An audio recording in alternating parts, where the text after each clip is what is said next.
Assalamualaikum warahmatullahi wabarakatuh. Hello everyone, I'm Ismedia Salsi from class A with students numbers 232122082, and in this video I want to make a tutorial how to find the measure of central tendency and measure of variability and then the polygon using Excel.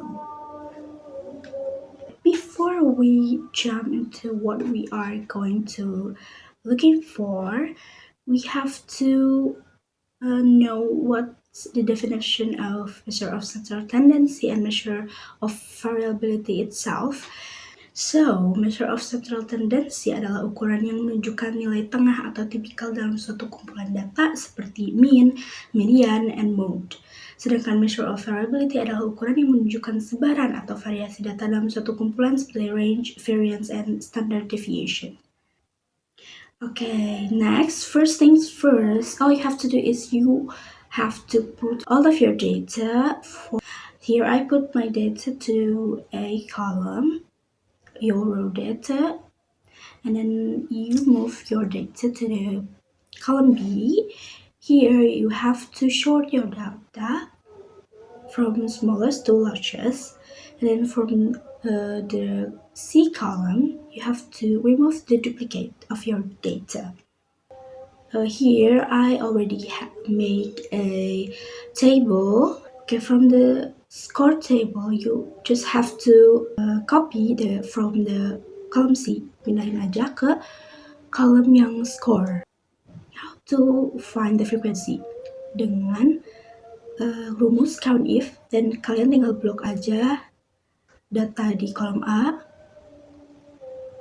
dan muncul. Kemudian kalian drag aja ke bawah, hasilnya 1, kalian drag aja ke bawah sampai data ke 14. Nah, itu adalah isi dari frekuensinya. Kemudian di kolom XF, we have to kalikan nilai yang pertama dari score dan frekuensi. Nilai yang muncul adalah 48, dan kemudian kalian drag juga ke bawah hingga data ke terakhir ke 14, dan itu adalah hasil dari XF-nya. Okay, next to another table. First, we jump to the measure of central tendency. First, we are going to find the mean, median, and mode.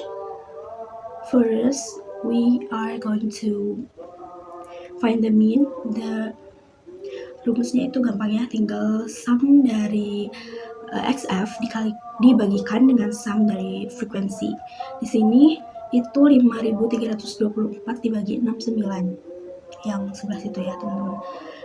Untuk mencari median, kita perlu rumus secara manual ya. Kemudian jika sudah muncul mediannya, itu kan menunjukkan 35. Jadi kita search 35 di frekuensi itu ada di mana. Di sini nilainya ada di 80. Jadi mediannya adalah 80 gitu posisinya. 35 itu ada di 80. Baik, kemudian yang terakhir kita mencari mode. Oke, untuk mencari mode, we don't have to use rumus di sini. Kita hanya mencari nilai yang sering muncul di frekuensi. Kita bisa lihat nilai terbanyaknya mana, dan itu adalah mode-nya, nilai yang sering munculnya. Okay, next, we are going to prove it using Excel. First, mean, the rumus adalah, bisa kalian lihat di video. Untuk mencari mean, rumusnya adalah sama dengan average, dan kalian blok data dari kolom A. Dan kemudian mencari median juga sama ya, kalian tinggal nulis sama dengan median, dan kalian ketik kolom A gitu. Oke, di sini kita sama ya nilainya, berarti yang kita hitung tadi di using manual itu benar karena Excel-nya menunjukkan hal yang sama gitu. Yang mode juga sama ya, rumusnya itu sama dengan mode aja. Kalian blok data yang dari kolom A-nya. We are jump to the first table, the X-mean table. We are going to find the X-mean. Rumus adalah sama dengan frekuensi, nilai frekuensi yang pertama itu dikurangi mean, dan jangan lupa kalian memberikan simbol dollar di antara huruf-huruf yang huruf-huruf min itu agar datanya terlindungi, itu tidak berantakan. Kemudian mencari x min kuadrat. Rumusnya di sini cukup mudah untuk mencari x min kuadrat, yaitu sama dengan, always using sama dengan, nilai x min yang pertama itu dikuadratkan di simbol kuadrat 2 ya, gitu. Untuk kolom terakhir di table ini itu mencari fx min kuadrat. Itu rumusnya juga sangat-sangat mudah, hanya sama dengan nilai frekuensi yang pertama dikalikan dengan nilai x min kuadrat yang pertama. Itu hasilnya seperti itu. Nah, jika angkanya terlalu banyak seperti ini, kalian perlu mengecilkan data kalian hingga hanya ada 2 angka di belakang koma. Itu akan memudahkan kalian gitu agar tidak terlalu pusing melihat datanya gitu. Next, don't forget to sum all of your data. You just have to drag from the sum xf to the end of the table. Okay, next step, we are going to find the measure of variability. First, we are going to find the range of our data. Range itu sangat mudah, hanya data tertinggi dikurangi data terendah adalah 52. And we are going to prove it using Excel. The rumus itu max B, itu data yang sudah kalian short di B, itu max B kurangi min B. Okay, prove it. Okay, it's same. Jumlahnya sama dengan using manual, berarti we are going to find the Q1. Oke, untuk yang Q1 saya menggunakan rumus yang 1/4 terlebih dahulu. 1/4 sama dengan 1/4 dikalikan dengan sum frekuensi dan ditambahkan dengan 1. Oke, hasilnya berapa? Oke, hasilnya di sini adalah 17,5 dan kita akan mencari 17,5 itu ada di mana gitu, di frekuensi. You just have to drag it and then from the pojok kanan bawah itu kita akan menunjukkan jumlahnya gitu kan ya. Kita menggunakan Excel dengan rumus sama dengan quartile.exe dan kalian klik kolom B, terus kalian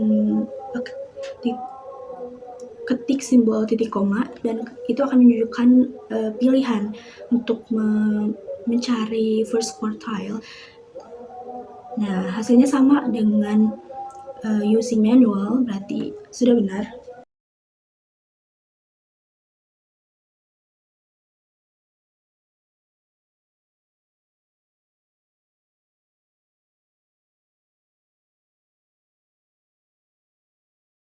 Step, we have to find the variance of our data.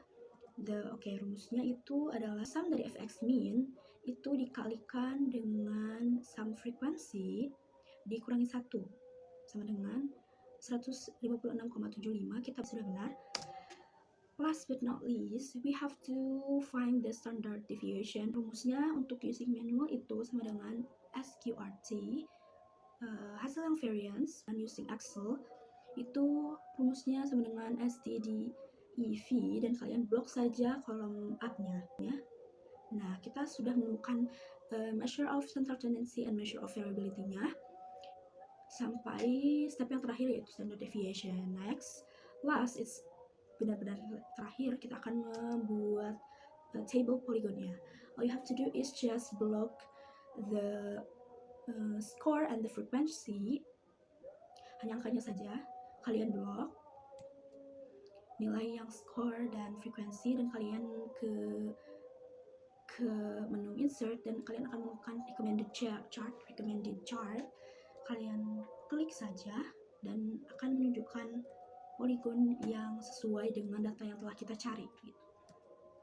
Oke teman-teman, jadi kita sudah mencari measure of central tendency and measure of variability dan juga poligonnya. Semoga video ini dapat mudah dimengerti. Assalamualaikum warahmatullahi wabarakatuh. Bye bye.